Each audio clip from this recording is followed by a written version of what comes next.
I was born on 26th of November 1944, which makes me 55 years old. I was born in Lawalpur, in district Jalandhar in India. And sorry, where is that district in Jalandhar? Is that in the Punjab? Yeah, in Punjab, yes. Can you describe your hometown to me? Your place of birth. Well, hometown is a very historical town. It's got a fort in it. It's disappearing now. It's had a lot of history of it. It used to have about, when I was there, about 4 schools. 3 for boys, 1 for girls. And reasonable town, very peaceful. We had mixed communities. Before the partition, it was predominantly Muslim, more Muslim than in 2006. But after partition, they left quite peacefully. There's no problem as such in our town. And so after the partition, majority of the people living there are Hindus and Sikhs. And it's a very nice town. Mm-hmm. I enjoyed I remember my childhood there. It's very nice, and I go frequently to visit. Yeah. How many brothers and sisters? How many members of your family lived in this town? In this town, in Lawalpur, I had another brother, 1 brother, and 4 sisters, and we lived there, I think, till 1960, because when I came to this country, and most of my relatives are not living there now, but we have roots over there. Still go back when you get together, when you go back. Do you remember anything specific from childhood? Any memories that maybe you want to share with me? There's numerous memories. I think one thing that I remember was of the closeness and the unity and the friendship, which I think is dying out now. The community spirit. Everybody knew everybody, and particularly there was a lot of respect for the elderly and the teachers. If a teacher came, down the street, you stood to attention. And I think those things are sort of going out. I think also people are moving out. And as you know, in India, you don't usually move. You don't sell your house. So a lot of houses have been demolished, rebuilt again. So that's some of the things that changed. So I mean, those things are missed sometime, because I think it was a beautiful memories there from the old times. And people were very friendly, very helpful, and shared everything with each other. And it was a very good town because it had a lot of vegetables and fruit was main products from that area. They supplied to all the other surrounding areas, to cities and others. So very green, very nice, very beautiful, no pollution, all flat, no hills and something. And everything you want really is there, all the wildlife and everything else. If you came to England in 1960, presumably you were about 16 when you left. What was schooling like up until that age? I was 15 and a half, I think 15 and a half when I came here.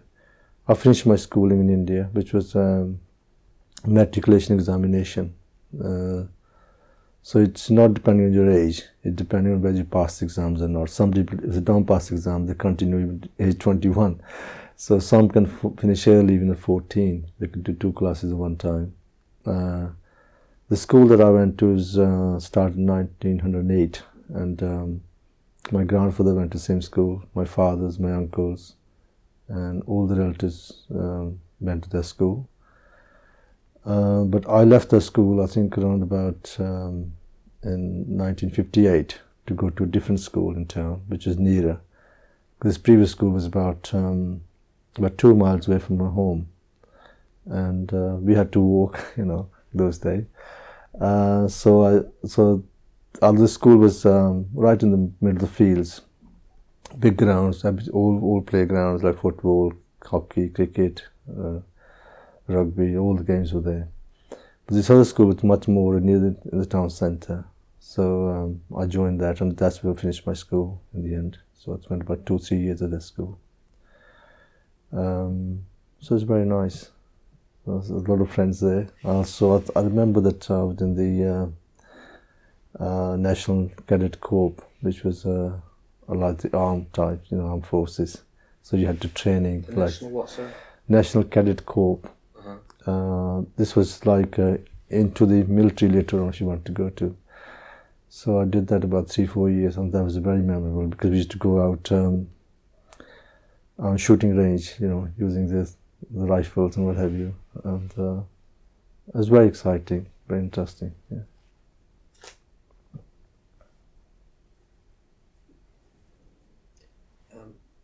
During your upbringing in India, those 15 and a half to 16 years, how active, were you or your family in religion? Religion, I think, was a very main part of the life in India, and the whole family was very, very religious. Although one of my uncle wasn't, because he was in the freedom movement, so he joined the Communist Party at a very early age. And he was the only one who cut his hair, trying to keep his profile hidden away from the police who was always after him. And so every time he used to come to a house, there was always police everywhere trying to catch him. Otherwise, everybody else was very, very religious. He was the only one who didn't he was very religious before he went to freedom movement. But afterwards, I think he just went away from it. He was more interested in fighting for independence of India. And he ran away from home. I think he stayed about 15-16 years away from home. And then after the independence, he came back. And that was the first time we saw him. We thought he was dead somewhere. So he's a very political leader now. He's retired now. He's very well known in India. Was he frowned upon at all in the family because of, the family being quite religious and Of course it was, because when you are challenging the authority, it's not you, it's everybody else in the family. So I remember my father used to take all the photographs of Lenin and Marx and running away from them from the house, trying to hide them in somewhere else before the police came. So people were not very happy with what was going on. But they knew what he was doing, and they all supported him. But he used to come late at night. So, at that time life was very rough, because when he was around as a political leader, so because everybody was looking for you, they could shoot you, So that was the only thing. Otherwise, people were the whole family was very religious, so very devout Sikh.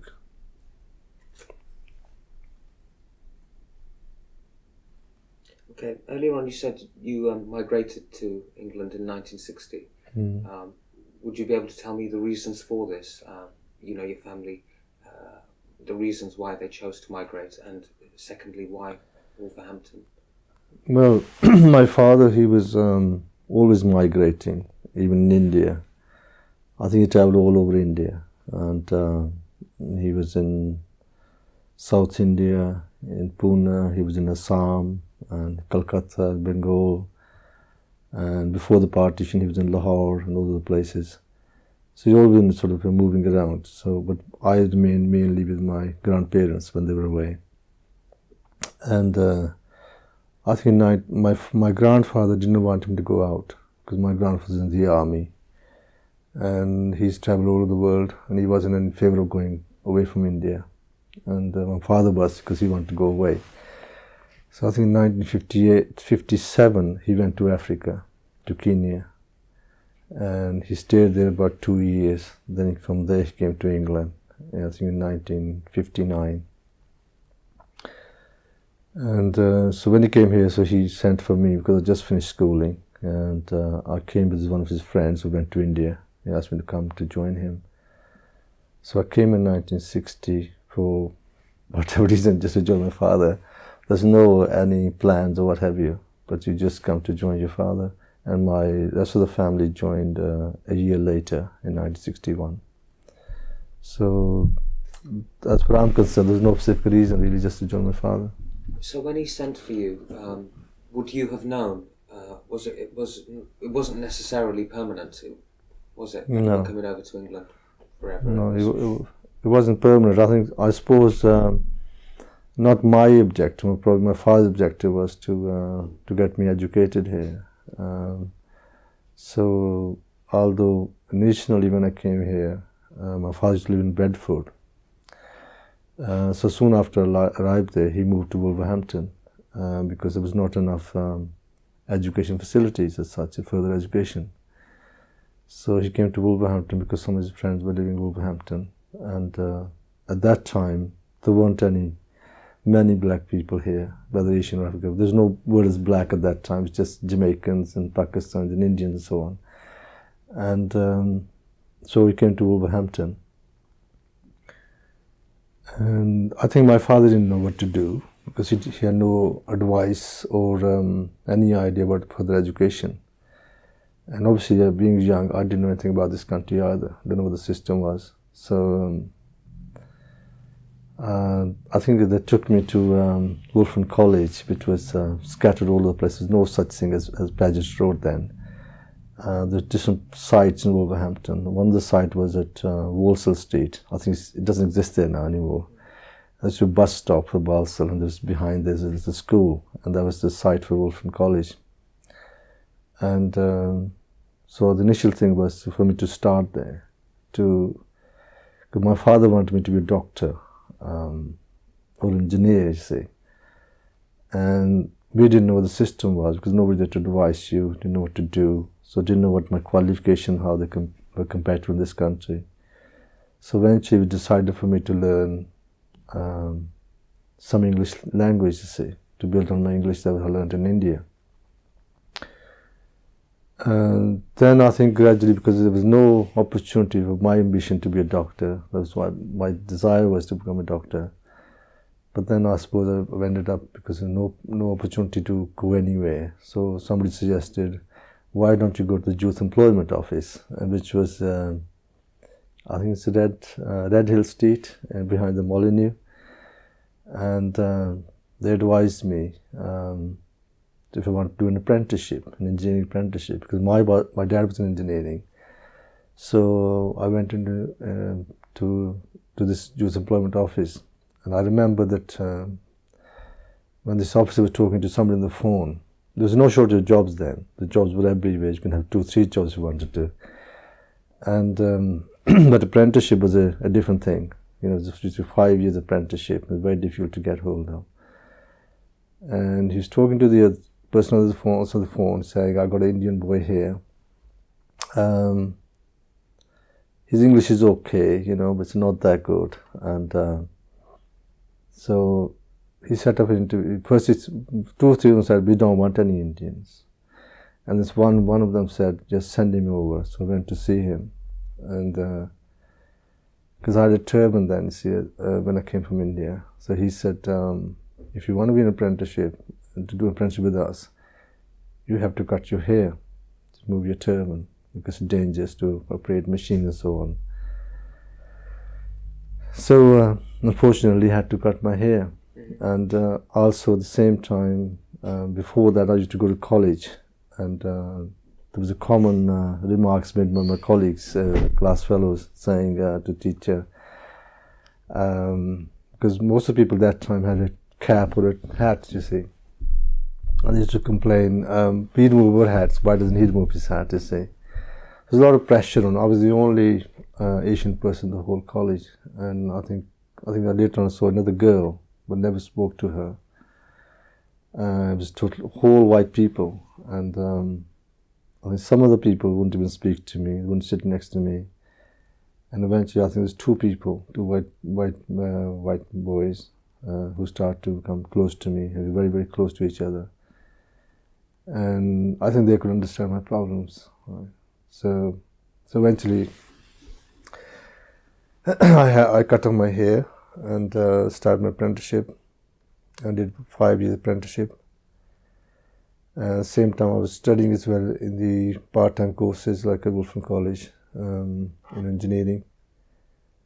and I did my ordinary national certificates and in mechanical engineering. Then later on, when I finished my apprenticeship, I had a car just before then. I think it was a Zephyr, the big cars used to be. So I bought that. And my apprenticeship was just coming to close, so I went for a ride to Stafford. And I went to a company called English Electric. I was there. And I thought I'd just investigate a job for me. To my surprise, it was totally different from Wolverhampton, the attitude. I thought there's no black people as such in Stafford at that time. So the security guard let me go in. He said, interacting to the personal manager. The personal manager saw me, very friendly, and asked me what I was looking for. And so I've done my engineering course and I've done an apprenticeship and I'm looking for something to progress my career. So I had my certificates with me because there's no photocopying there, like we have now. And so he said, he interviewed me. He said, I'm very impressed with your qualifications, but there isn't any job at the moment, but I'll keep your papers with me. And while you're here, I suggest you see the chief draftsman. So he took me to the chief draftsman. He saw me and he said the same thing. He said, we haven't got a job at the moment, but we'll contact you.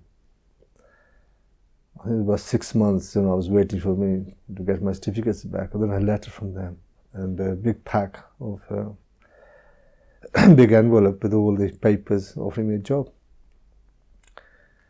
So I started there as a junior design engineer, and I worked there till about 1968, 69. And then, I don't know, like an adventure, I went to London and left my job. They didn't want me to go, but I said, no, I want to make a new move. So I went to a place called Old Pington in Kent. And I thought I was going to get another job like that straight away, see, as a draftsman, but I couldn't. That's when I found the discrimination again. With all my qualifications, I couldn't get a job. So I had made a move to prove myself and I can start a new life somewhere else. So I had to take a job in a machine shop in the maintenance department as a tool room, in the tool room. And so I stopped there about 2 years, then I realized what a mistake I made, suddenly from an office job, come back to the shop floor again. So how were you dealing with the rejection? How were you clear that it was discrimination? How did it become evident to you that it was discrimination? Well, because I could see people coming to the machine shop, the tool room, from drawing office, and they had made a lot of mistakes in the drawing. I had to point it out. And I thought, well, I know more than them, and I'm here, and they're up there. And they knew as well. But there's nothing you could do about it because there wasn't any sport behind you. You didn't know where to go. And also, I think at that time, you didn't know what to do if you're discriminated. You just went along with it. You internalize it. It's going to happen to you. And that's it. So I think then I decided it was my fault. I shouldn't have come off the rails. I should have stayed on my Stafford. They asked me to stay, and I said, no, I'm going to make a move because that's where I'm going to make a lot of money, say, down south in London. And so I decided to come back again to Wolverhampton to study again. And then I started studying full time. I did it was about 6 months to do the same course again in a short time. Sorry, how old were you at this point? 69, so I'll be about 25. And so that was the thing. I'll start again. So I started to study, and I did my mechanical engineering at Wolverhampton Poly and finished in 1973. Qualified as a mechanical engineer. And I know that my lecturer used to say to me that when you finish this course, you will have a job on your plate. They'll give it to you because you've done the other way around. People usually do the degree first and then the practice. You have done the practice first and then the degree afterwards, say. So I got my first job after the job was with John Thompson, Wolverhampton. I was offered a job as assistant project planning engineer, a divisional assistant project planning engineer. And it was very interesting, very challenging job because we used to do a lot of huge works like heavy industry, power stations, and so on. So after doing about 2-3 years, or 2 years, I think, I was moved again within the company to a special project, which is steam-generated high water reactors, the nuclear reactor they're building. And I was the project planning engineer with that team. There's about 11 engineers in the team. So that was a promotion. I enjoyed it, the job. And then my company, one of my manager he was very friendly to me, very close to me, and he advised me that I should not stay in engineering, I should go into management. And so I said, well, how can I do it? And so I'm doing some course that evening at West Bromwich College, you see. And so I started evening classes. I did my works managers course, union studies, and over 2 years part-time. So then he said, well, why don't you do something full-time, see? So I did 1 year postgraduate diploma in minor studies in Essex, Chelmsford. There's a small village called Denbury. So I had my DMS from there and came back to the company, but I wasn't getting what I should get in terms of promotion. The general manager was all support of me, but the board would not agree with it, you see, because he said, all white people won't work under you, see. So he tried and came back to me and he said, I'm very sorry, very disappointed. They're offering you a job at night time. If you want to be a works manager, night time. I said, no, if you want to be a works manager, I'll be daytime, not night time. He said, that's what I expected from you. So after that, I left. I mean, he didn't want me to go, but he gave me another job, which was not a works manager job, but another job which was higher status, I suppose, in salary-wise, but not the staff-wise. It was a special products job because at that time the company was moving out of power station, going to Middle East, like petrochemical, that was growing at that time. But I wasn't getting what I wanted, so I joined GKN in Wolverhampton Technological Centre, Birmingham Road. And that was a very nice job, and I was really surprised because they sent me a catalogue at home to select my furniture and everything else. That was really great. I'd never been offered to do that. So they spent a lot of money in my office, and in those days, about I think £5,000 was spent in my office, which is a. Did you feel like you were made to feel wanted? Yes, I think so, particularly because most people working there had PhDs, you see, very high qualified people. And I was wondering why they got me there, you see, because I didn't have a PhD. But later on, I realized that they got me because I had more practical experience than academic people. And at that time, I had my own computer. I mean, going back in 78, I'm talking about. It was linked with modem to Houston, Texas. So it was a big thing in those days, you know. So I had my own private telephone number. And so it's really good. I mean, I really enjoyed it. And I had the opportunity to visit different companies, sites, sister companies at GKN. I was subcontractors, and we were making new products like composite materials, you know, which is fiberglass and carbon fiber, into suspension springs, you know, for vans and lorries, and also prop shafts. All this material is very light, very hard working, and very strong. And then came GK and had some losses, you see. So they had to make people redundant. And because I was a member of the corporate staff, so proportionally I had to go, you see, so I left. And I was very disappointed with that. It was not the fault of the company that the people I was working for. It's the head of a decision.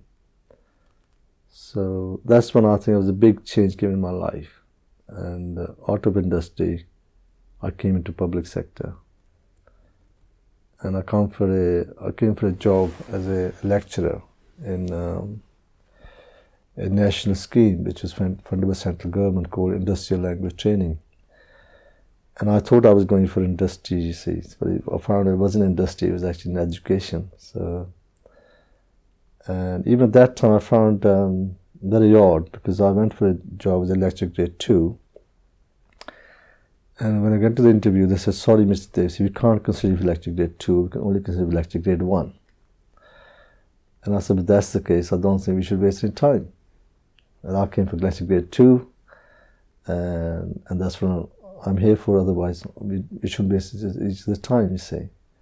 So I said, no, sit down. So they interviewed me and I got the job as a lecturer grade 2. And which was very upsetting for the people who were all from teaching background, lecture and so on. And then later on, about 6 months later, the job of senior lecturer came up and I applied and I got that. It upset a lot of people. Because I wasn't from a teaching background, but I had other things to offer. So then I started to, because the area we were working for was equal opportunities at that time. It was a very new thing. Race relations are very, very important, and a lot of organizations were adopting equal opportunity policies, particularly in public sector, local authorities. So when I became a junior director of my unit in Dudley, there was about 40 units in the country, so I was director of Dudley unit. And we were offering training on race relations, race equality to health service, local authority, housing department, social service and so on. And so I was doing very well, and at that time I also got interested in the Race Equality Council in Dudley. So I became a member, was elected as executive member shortly. Then I became the secretary of the Equality Council Dudley for about 3-4 years.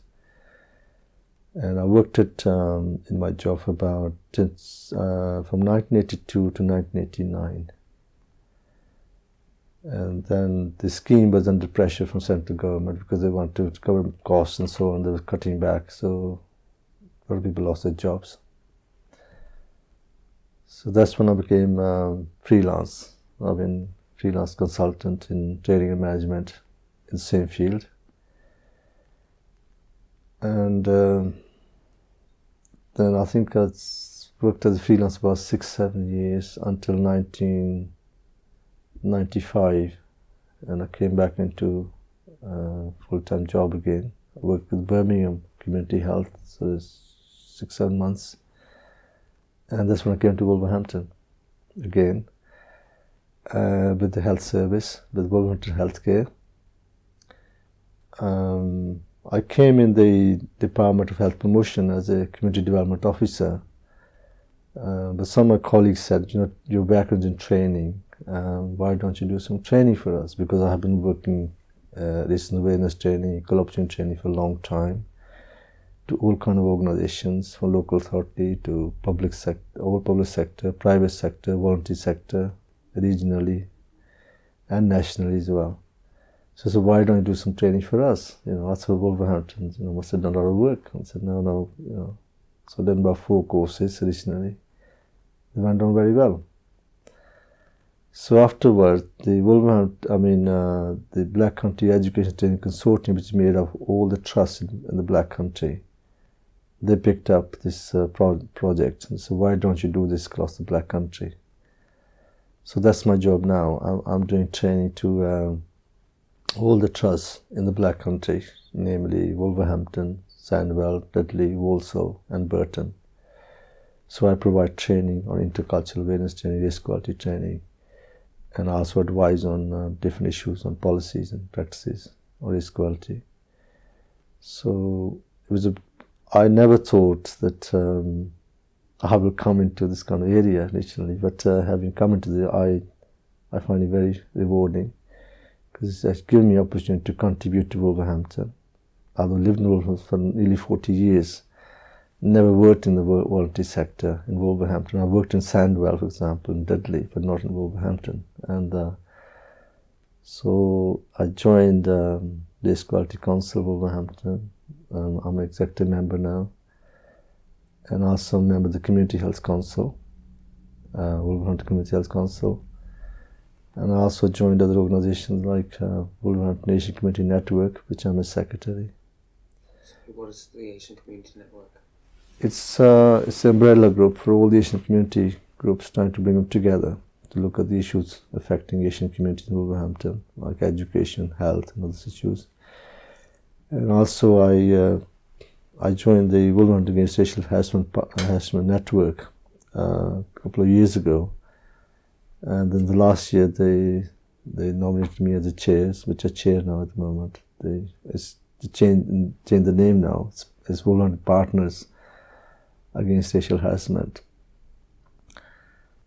And we also started Asian Health Forum Wolverhampton, professional people from health service looking at the issue of Asian people, which I chair now as well.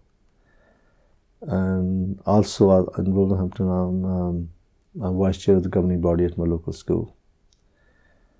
So I think there's a lot of other things I also do. Volunteer work, social work. People come to my house sometimes for advice and I help them. And just a very busy life. And training is one of the main part of my work. So I usually do about 2-3 days training for the staff. So at the moment there's about 20,000 staff in the Black Country. So it's going to be an impossible task for me. So we trained another 15 people last year to do this work. So eventually I hope that when everybody's trained in health service, we have a more equitable service for every member of the multiracial society in Wolverhampton and the Black Country. Can I take you back to maybe around the time you would have met your wife? Yes. You know, when would that have been and how? I think if you look back on, when I came here, I think after a while you become very westernized. Especially, there's nobody of your background. I suppose looking back, I was a proper white person, if you like. I knew all the things the white people did, and I copied. I suppose I knew which hand to hold a fork and knife, you know. So it was very, very difficult really about marriage because my parents obviously believed in our traditional marriage system. And I suppose having lived here, I have been developing some kind of negativity about that system. Can you maybe tell me what that traditional system is? The traditional system is where you have your family is involved in the marriage, not you individually. It's a marriage between the family. And having cut off from my culture for so long, obviously I didn't know much about it, so I had to study and find out more about it. The vibe is ridiculed in the papers, the so-called arranged marriage, they say. So having examined, and I obviously when I was finished my qualifications and my parents were looking for a partner, you see. So initially I wasn't sort of interested. I said no, not yet. But then so you got to get married sometime. So a marriage system, particularly from Indian subcontinent, they call it as arranged marriage, inverted commas. And when Asian people look at the other marriage system, they call it love marriage, the Western marriage system. I think if you look at the arranged marriage, every marriage is arranged one way or another. It's just a stigma that's attached to the word. So there's no such thing as arranged marriage that goes on the cards or wedding invitation. It says wedding or marriage, but that's just terminology that's been given. So that's what's sort of putting people off, And But this traditional marriage system is where the whole family is involved. It's not just your individual parents or the individual person. It's the whole family, maternal and paternal family. And I suppose it's like a computer dating system. Everything is found out by you. There's nothing you can hide about yourself. So the traditional, particularly in the Indian system, like the Sikhs and Hindus, they used to look for 4 surnames on both sides. That was the basic ingredients in an arranged marriage society. If any of the 4 names clashed with any of the 4 names of the boy and the girl, there's no way the marriage will take place. Obviously, the reason for that is interbreeding. In this country, they cut down to two surnames, maternal and paternal, mother's name, middle name, father's family name. So then once that's over and done with, if you don't clash the names, then you go to the next stage, which is you find out more about. It's usually the girl's parents who go around looking for the match. The boy's whole history is found out, what he does, how old is he, what his likes and dislikes, from all over the big, huge network. So you find everything about that person. This is where you can't hide anything about yourself. So if the parents are satisfied, then the boy's parents always will like to find out more about the girl. And so usually I think because people know each other from their relatives and friends, so they have to put a lot of trust in these relatives. So if the basic ground was okay, then obviously the next thing is that the boy and the girl, they need to know each other, you see. So most of the handicaps are removed. So, if you try to find out yourself or your partner, you probably find it very, very difficult because they're going to hide a lot of things by you. But this way they can't. So if the boy and the girl, obviously it used to happen, it's different now. It used to, when I was getting married, it used to be the photographs were exchanged first. If you like the looks and everything, you know everything about the whole history of the partner. If you're happy with it, then you obviously go to the next stage, introducing yourself and found out more about each other. If you're happy, you go ahead. If you don't, you say sorry and you go to the next one. So I remember in my case, I think probably about 8 or 9 attempts was done, which I didn't find very satisfactory, so turned it down. So eventually, believe it or not, my wife was not in this country. She was in India. And my cousin who knew the family, and so she suggested that my wife to me as a partner. So her parents were here in this country, father, mother, and a younger brother. So they came to see me, we discussed things. And I quite enjoyed meeting them. I liked the family. Sometimes you could tell a lot about the individual from the family members. And I found they were of my type, you know, their sort of habits, hobbies and interests were similar to mine. So I decided to go ahead with that. And so our engagement took place. My wife was still in India. And then I sent for her. She came in 1972 from India, and I went to collect her at the airport. That's the first time I saw her, and it was everything in letters and photographs until then, and we were very happy. So in 1973 we got married, and we've been married now for 26 years rather, nearly 27, and we were very happy. And I think this story is to hear about this marriage system was actually a lot of rubbish as far as I'm concerned. It's a very good system. It worked perfectly for me, for my parents, my grandparents.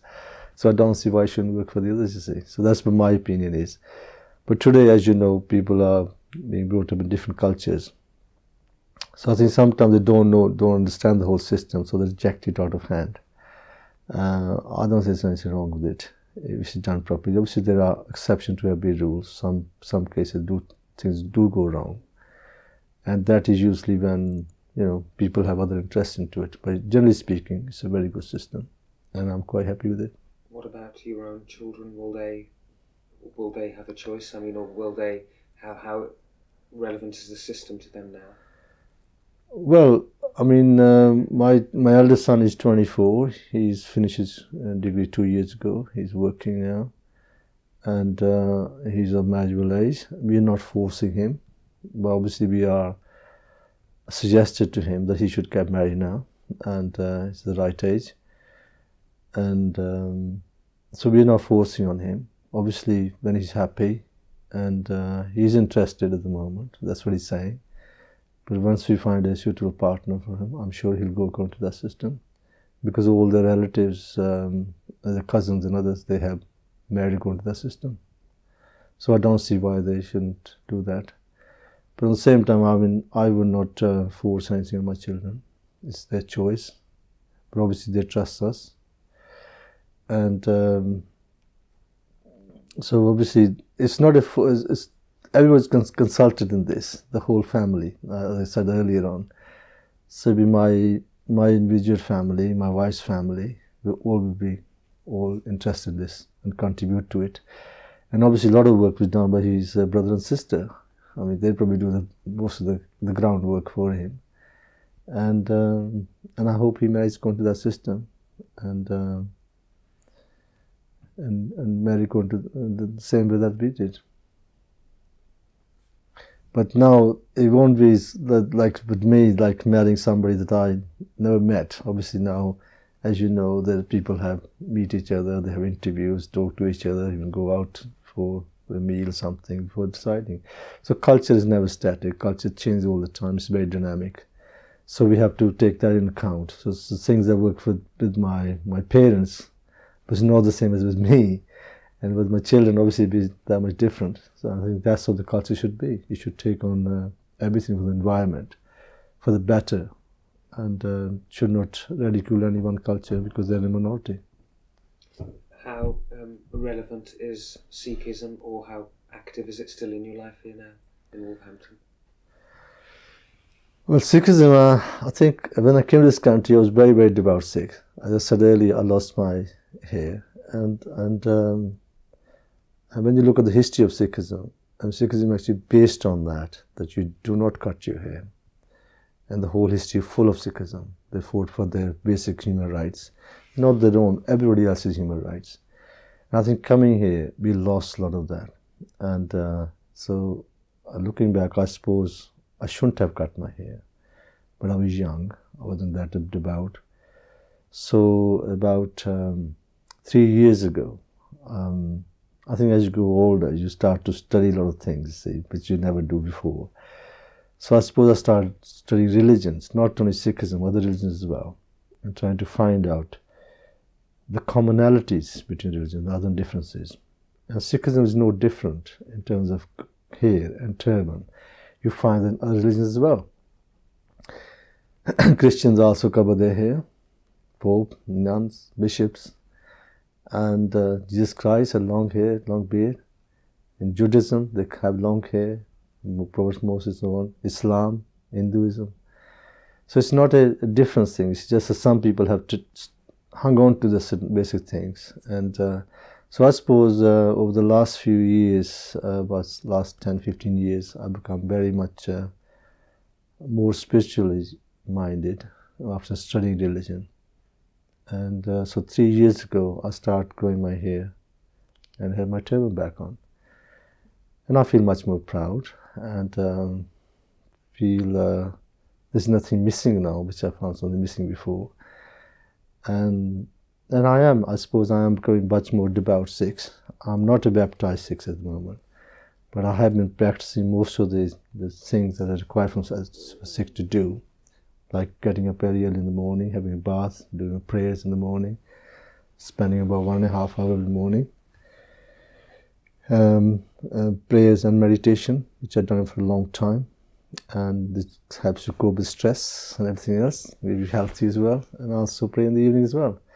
So I'm also very participating in the activities of the Gurdwaras, and as far as I'm concerned, I don't see any differences between religions. I think every religion should be respected, as long as you follow your religion, whatever it is, and that's the path you should take. And this is what the founder of Sikhism said. He did not say become a Sikh, he said practice what you born into. And I think I have respect. This was respect that we had at childhood in India. We never saw any difference in different religions. We went to every religious place as a youngster in school. So we went from Gurdwara to Mandir to Masjid and wherever.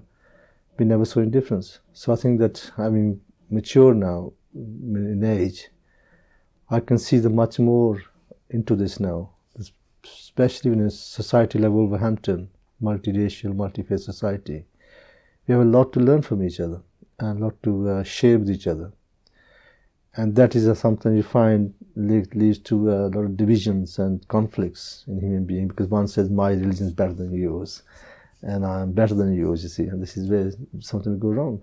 Actually, we're going to the same objective but different roads we take. Do you think there's more division here than when you were a child and you went to visit the mosque, the Hindu temple, these different places? You mean in India? Well, in India, earlier you said there was no difference to you in a sense between them. Yeah? I mean, do you think there's more division here in between, say, Sikhs, Muslims, Hindus? I don't think there is. I think there's sometimes some people, a minority, who does that. If you talk, I mean, when I came here, majority of my friends were Muslims. There were more Muslims in this country. And I suppose if my parents had been very devout Sikhs and Orthodox, probably I wouldn't have any Muslim friends, you see. But they weren't not like that, because they had Muslim friends themselves. They were living next to Muslims. So my outlook was very open, and that's why it encouraged me to have friends from every religion. I think there are some problems in this country when some extremists, for the different interests, and try to play the religious card and nationality card, like Pakistanis and Indians or what have you. I think if you speak to most of the people in this country who know what their religion is, what I mean the practicing people, if you talk to a practicing Muslim, he will not have an animosity towards Sikhism.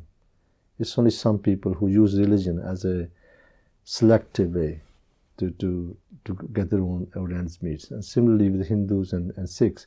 See, Sikhs and Hindus and Muslims have very much, probably Hinduism, Sikhism and Islam have a lot in common. Because if you look at Sikhism, a lot of preaching from Islam and Hinduism gone to Sikhism.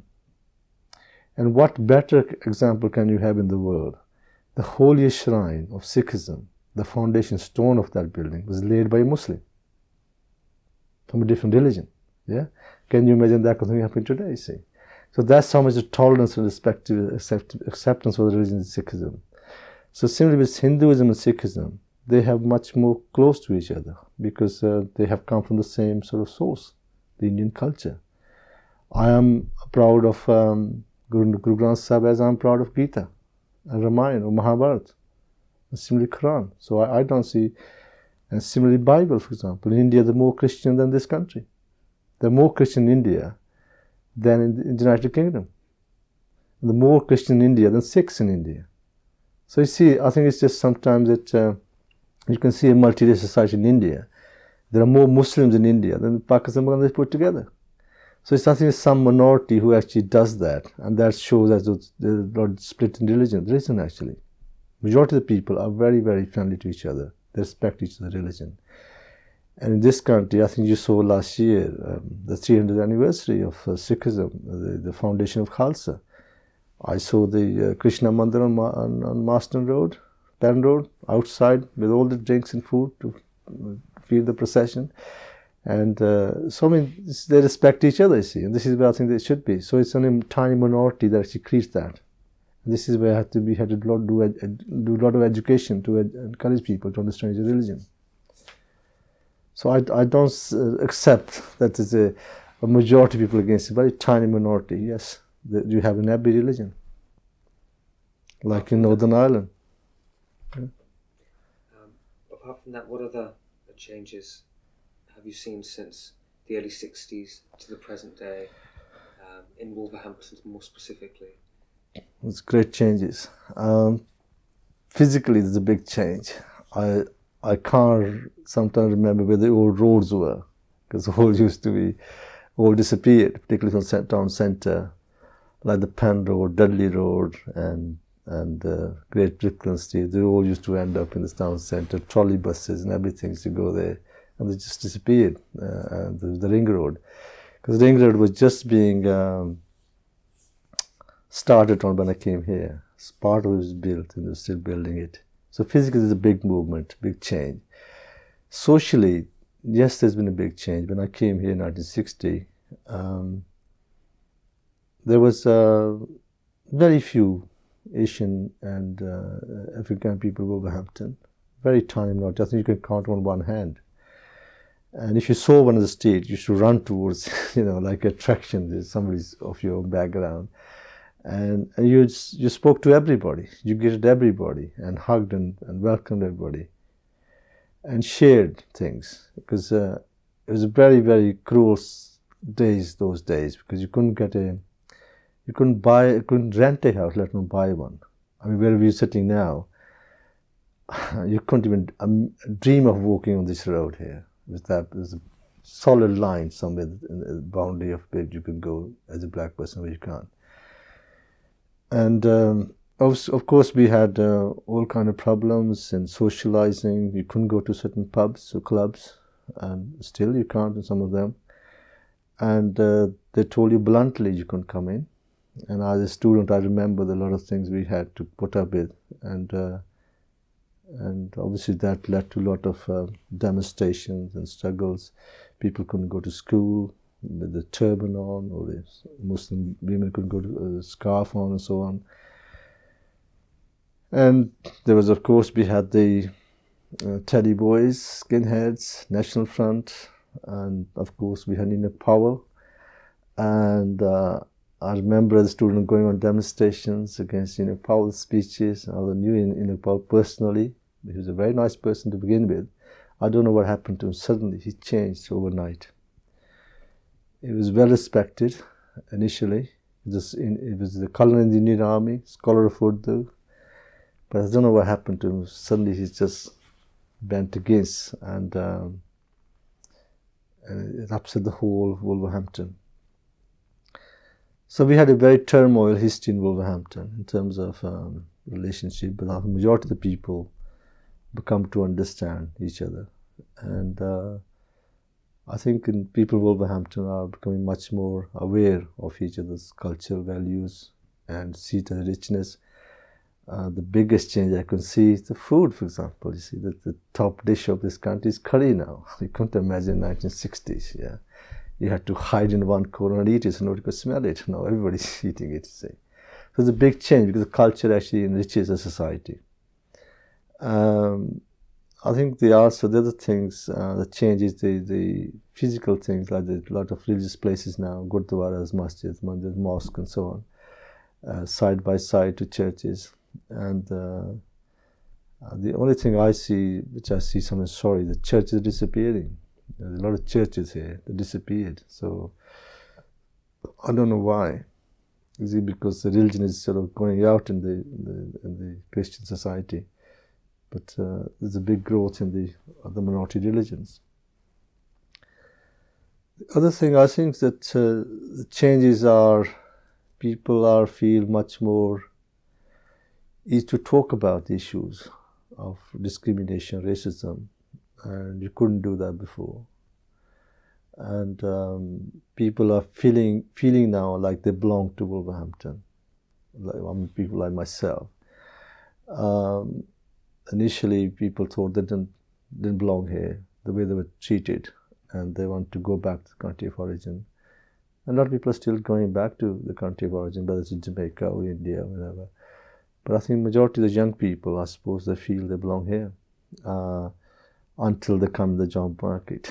And I suppose we have to wait and see how the future younger generation will see that. But they have to acknowledge the struggle that's been done by the people before them, because things are much more easier, I tell you, compared to 1960s. They can call you anything, you can say anything to you. There's nothing you can do about it. And I think those skills and knowledge we are losing. And I think younger people need to know that and acknowledge that, the struggle. Because without the struggle, they wouldn't have what they have now. What do they have now? Well, at least they can walk and do what they want to do, wherever they want to go. We couldn't do that. We couldn't go to any places, certain places, and we knew exactly where we couldn't go. And also there was some people had the problem of language. They couldn't communicate. They couldn't shout back. They couldn't stand for their rights. At least now they can speak back, and they also have facilities which we didn't have, like bodies like Race Quality Council. There was nothing like that then. There's nothing like religious places here. There's no religious places you could go to hear each other and share our ideas. And also the biggest thing is the food. You might think strange. We couldn't get the food, that we eat now. The white people, shopkeepers wouldn't store this food, eaten by Jamaicans and Indians. That's how the corner shop started. They wouldn't even store this food. Now you can go to Asda and Tesco, wherever. So they have these things, which we didn't have that. And also I suppose that they have more of them, more of the background, which we didn't have. See, so maybe through food, people are experiencing or accessing new and different cultures. Yes, I think food is one thing, but there had to be other things. I mean, the other thing, children are going to school together, learning from each other. And they don't have to go to a classroom to learn. And they can learn from the colleagues and friends. Maybe food, maybe language, maybe clothes. The music, for example, look at the music industry, how it's mixing up different musics together. Asian, African Caribbean, white music mixing together. You couldn't have imagined that before. Now even the top pops some of the songs, So those things have totally changed. I remember we used to be really looking forward to Sunday on BBC One, Apna Hi Ghar Samjhe, or make yourself at home. And that kind of program used to come on television for about half an hour or so. And now you can have all the channels. You can have all films from India and all the Indian news and Pakistan and Bangladesh, wherever. So that wasn't there before. The communication is much more improved. You can contact with each other. People have better transport, easy mobility and what have you. We didn't have this, you see. And most of the time was spent just around the pubs. We went. And so there's a huge change over the last 30, 40 years.